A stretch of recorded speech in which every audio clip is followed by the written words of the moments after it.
Live from the Museum of Broadcast Communications, the Chicago's news team is News Update.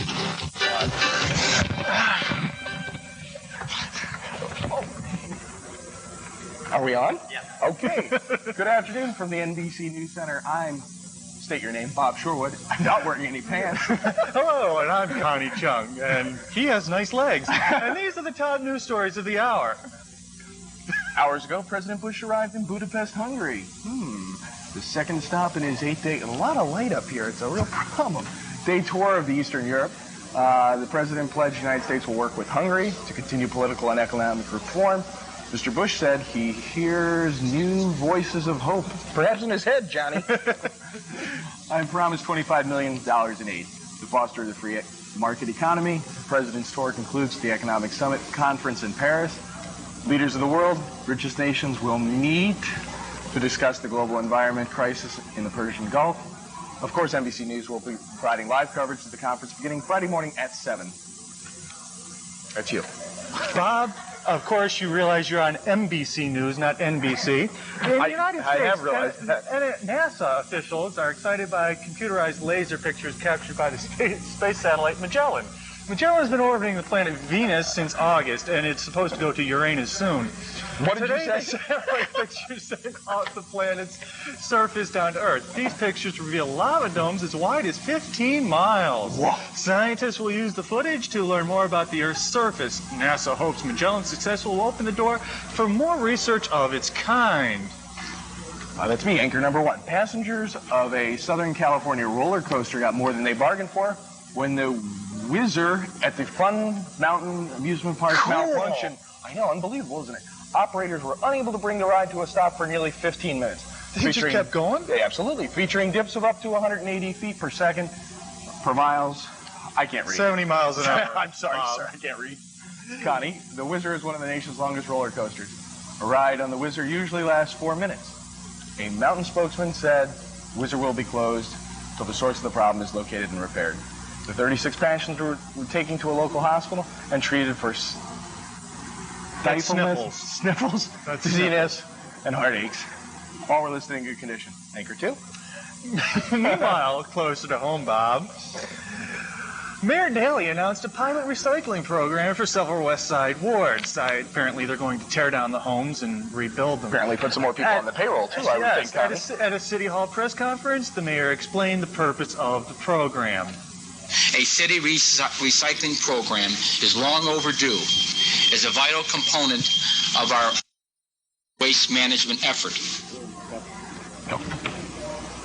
The city will distribute special blue bins to the test wards. Residents are asked to use the bins to collect glass, bottles, metal cans, plastic milk, water containers, anything they really feel like. The mayor urged participation because the city is running out of landfill space and parking spaces if you've tried to park lately. If successful, more wards will adopt the program later this year. When we return, we'll have more local news, plus a report on that heavy rains that have caused extensive flooding in the southeast.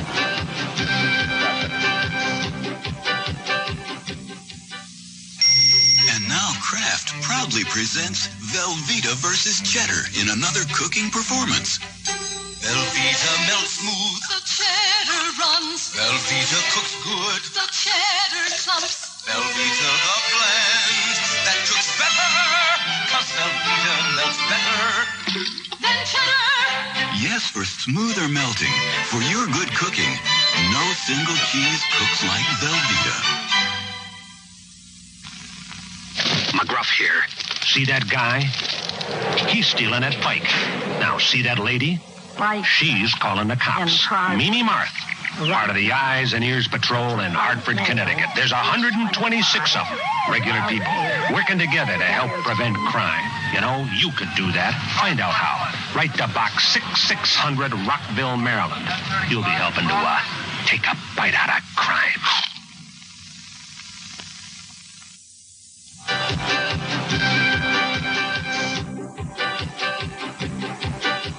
Hi, I'm Bob Shorewood, and I'm again... I've always loved you. Thank you, Connie. And again, I'm Bob Shorewood, and I'm not wearing any pants.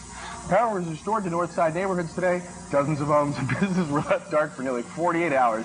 The second area blackout this year was caused by a generator fire. which severed thousands of wires. Commonwealth Edison supplied basic food items to residents without power. ComEd officials are still trying to determine the cause of the fire and have ruled out human error.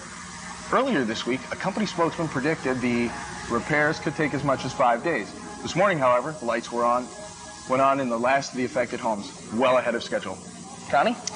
At least 2 Chicago residents thinks the city should be doing more to repair its decaying streets.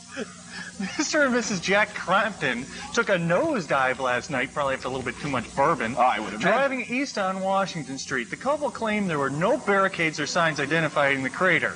Police say warning signs had been set up, but vandals apparently shoved them into the hole. Luckily, the couple, that's 2. That's 2 couples, that would be 2. Walked away from the accident without injury. Now turning to a continuing national story. For the 5th day in a row, both North and South Carolina have been hit with heavy rains. Flooding is reported in wide areas of both states, with the hardest hit areas being North Carolina towns of Gurnee and Hampton. We have Gurnee in Illinois. The National Guard has been called out to assist the evaluation of people. Bob. It is, Connie. Thank you, though, for asking. And again, I'm not wearing pants. The governors of both states have asked for federal assistance, and a special, roll it please, relief fund is now being set up by the Red Cross. So far, damage has been estimated at over $400 million in North Carolina alone. Connie? While the Southeast gets all the rain, Bob, we continue to be dry. Let's find out if we can expect any changes in our weather picture from our own master forecaster, Tommy Skillethead. Tommy? Well, thank you very much. If you look at the upper level winds, you see why we're going to turn cool here in Chicago, because those jet stream winds are blowing in from the north and expected to do that for the foreseeable future.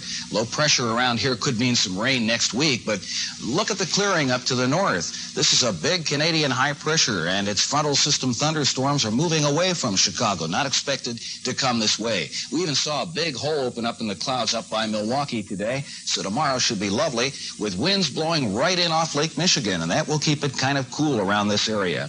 Well, that's a check of our weather for now. I'm Tom Skilling, and back to Chicago's newest and best news team. Thanks, Tom. You're looking mighty fine. Nice chrome dome, wouldn't you say, Connie? Yes, it is. Tom and I went out last week, and he's quite a man. A Chicago area high school student helped put Illinois on the map this week. 14-year-old Martin Horner, representing Lane Tech High School in the finals of a National Geography Bee. Competing against 9 other students from across the country, Martin finished second. He says that he's not too upset he didn't win. He forgot the capital of Illinois. The prize for second place is $10,000, proving it pays to know the world. Thank you, Connie. Down in sports, I'm happy to report both the Cubs and Sox are continuing the winning streak. Not yesterday, before 32,000 fans at Wrigley Field, the Cubs have defeated the San Diego Padres 5-3. Ryan Sandberg put the Cubs in front with a homer in the 6th inning. There's a drive in the left field. Way back it might be. It is. Holy cow. Nice God.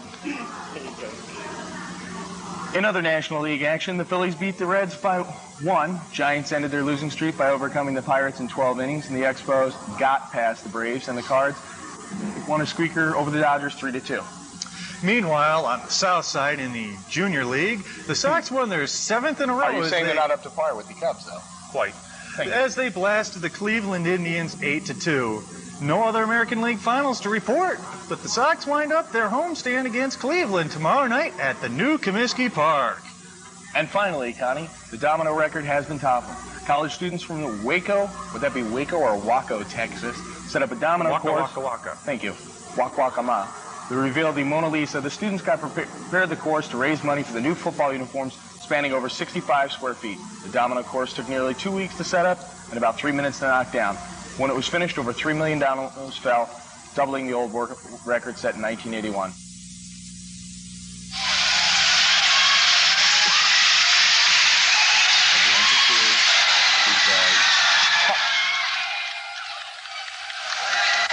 Wow. Wasn't that neat? Yes, it was. I wish we had more stories to report like that, but that's all the news we have for this hour. Stay tuned to MBC for coverage of all the day's events. Hi, I'm Connie Chung saying so long. And I'm Bob Sherwood saying, I don't have any pants on. But you do have cute legs. Thank you very much, Connie. You've been watching News Update from the MBC News Center. Stop. This has been a presentation of the Museum of Broadcast Communications.